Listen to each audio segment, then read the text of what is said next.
Hi, and welcome to Demystifying Music Theory, video number 3. We'll study the second chord group today. That's the white-black-white group. The chords in the white-black-white group are the chords A, D, and E. To help remember those three chords in the white-black-white group, think of the word aid, and like Band-Aid, but spell it A-D-E.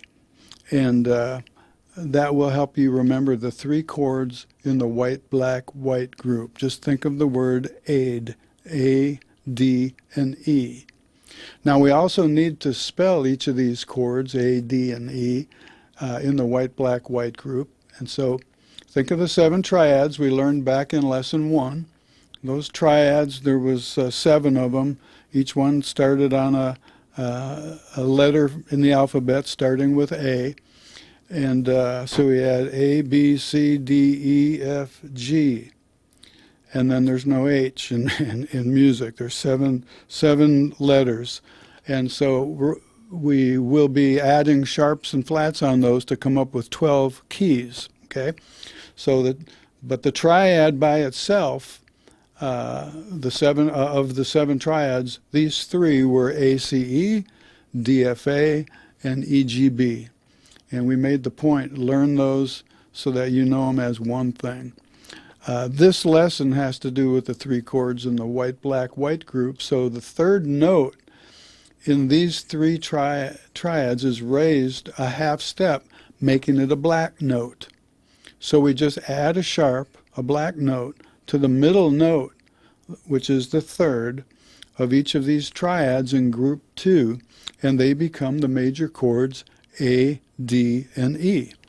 So the A chord is A, C sharp E. The D chord is D, F sharp A. The E chord is E, G sharp B. Each of these chords feels exactly the same on the piano. To play them on the piano, we just move our thumb to the first note of each chord. The hand position, though, stays the same. These are easy chords to play on the guitar as well. So let's do a quick review. The 3 chords in group 2 are the white-black-white chords. We can recall what those 3 chords are by using our memory aid, A, D, E. Those are the 3 chords in group 2, the white-black-white group. Now, using the triads we learned in lesson 1, which was the 7, okay, now we're going to take those triads we learned in lesson 1, and for these chords in the white-black-white group, we're going to put a black note on the middle letter of each one of these triads, and it's a sharp, and it makes them major chords. So think of what the triad is for A. Now think of, we're in the second group, so the triad, the major chord A, is A, C sharp, E. The D chord is D, F sharp, A.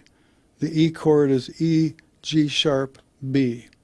So it's a good thing to keep going over the 7 triads, because if you have to think about them, very much, then you're putting too much out there to think of all at one time. They need to be thought of so that they're just kind of in our subconscious. But let's review group 2. The chords in the second group are the white-black-white chords A, D, and E. The memory aid for the chords in this group is the word aid, spelled A-D-E. So A, D, and E are the chords in the second group, the white-black-white group.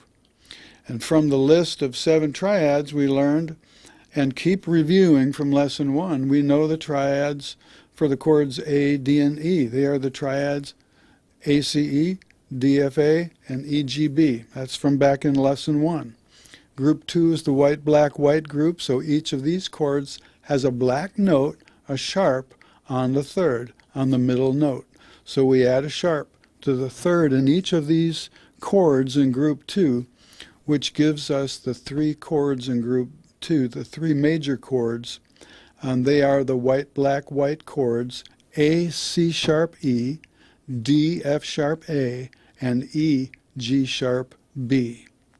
Now let's talk about how we can use and better learn the white, black, white chords in group 2. And this is some improv stuff that you'll be able to do. We looked at it in the last lesson. I'll just review that quick. We arranged the 3 white, white, white chords, which was C, F, and G. We arranged, or told you to arrange those and establish a key by starting and stopping on the chord C. And so C, D, E, F was our 4 chord, G was our 5 chord, C, D, E, F, G. Those 3 chords were the chords that we said basically every piece of music that you can look at has those 3 chords in it. And so we can, we did that for lesson number 2. We can do the same thing for this lesson, lesson number 3. We can do the same thing, but in this lesson we're going to establish A as the 1 chord, or the key signature. A, B, C, D is the 4 chord, E is the 5 chord. And if you need to count this stuff off on your fingers like I just did, go ahead. But you'll see that if we designate A as the 1 chord, that in itself puts us in the key of A. Whatever the 1 chord is, that's the key signature. So B is 2, C is 3, D is 4, and E is 5. And the 1, 4, 5 chords are the chords that are most commonly used. And that's in our American music. Some countries and some music have more notes because there's notes in between our notes. Don't ask me about that. I tried to figure that out once and pretty much gave up, all right? But like music for a sitar and instruments that whine and go in between notes and stuff, Oriental music, very, very different than American music. So just know that. But as you improvise and work with this, notice as you play the 4 and 5 chords that as you play those, there's always something in the music that's pulling you back. And what's it doing? It's pulling you back to the 1 chord, and that's called resolving. The music resolves back to the 1 chord. And if you want to establish the key signature of A or any other key right away, at the very beginning of the song, play the 1 chord, the 5 chord, and go back to the 1 chord, and then get into your song. You've established the key, and if you don't know what that is, you never tried it before, you can just try it yourself, and I think your brain will tell you the same thing I did and give you that feeling of going home to the key signature chord, okay? So that concludes lesson 3 of Demystifying Music Theory. Watch the video enough so you can think through what we learned today without accessing the video. And but before I go, let me share a couple things with you that I want you to know. I produce these videos giving you memory aids and any other means and methods to help teach you music theory, like putting the chords in groups and making them easier to learn. But I want you to know that this is just done. The only reason I do this is to help you learn the material. Once you get all 4 chord groups learned, you'll be able to think in terms of not so much chord groups, but in terms of what key am I in, okay? And you'll not just know the 1, 4, 5 chords in the chord groups that we've studied so far, but you'll know how to figure out the 1, 4, 5 chords in any of the 12 key signatures, okay? You can't do that if you leave any of the 12 chords out in your study, okay? Because there'll be holes in your knowledge base. There are 12 notes in an octave, and whatever note we designate as 1 establishes what key we're in. So if our 1 is D, we are in the key of D. If we designate 1 as F, we're in the key of F. If we designate E flat as 1, we are in the key of E flat. Like a sliding scale, the number system stays the same, but the chords we use in each key change depending on what note we designate as 1. So the intervals, number-wise, are the same in any key when you think of it as numbers. But when we look at it from the standpoint of letters and notes on a page, then we need to think in terms of visual, and so it's not just numbers. We need to know what the letters are that we need to go to get to the 4 chord. And because the 1, 4, 5 progression is the same no matter what key we're in. So the number system basically stays the same. But obviously, as we start on a different note in a different key, the notes are going to be different, okay? So that's what I want to share with you is that in today's lesson, we've already studied 6 chords with today's lesson. There's only 12 chords altogether, so we've learned half the chords, okay?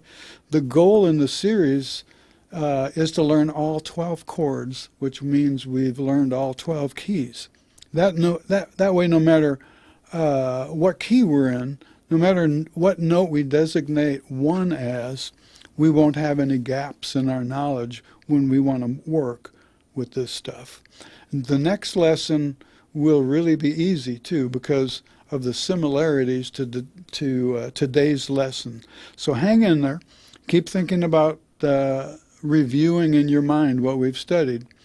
And when you get done with the next 2 lessons, the 4th and 5th lesson video, then you'll have a full knowledge of all 12 keys and be able to use this knowledge to do more than I even want to take time to say, okay? But probably the most important thing is that you will have a foundation to build on that is solid and that doesn't change. And it revolves around the individual needs that you have as a musician, okay? So if you have any questions, you can always text me. You can leave me a comment here on YouTube. I think I've got that in place if you want to do that. And remember how much it helps me if you subscribe to the channel too. I'd appreciate that. So God bless you, and I'll see you in the next video, video number 4.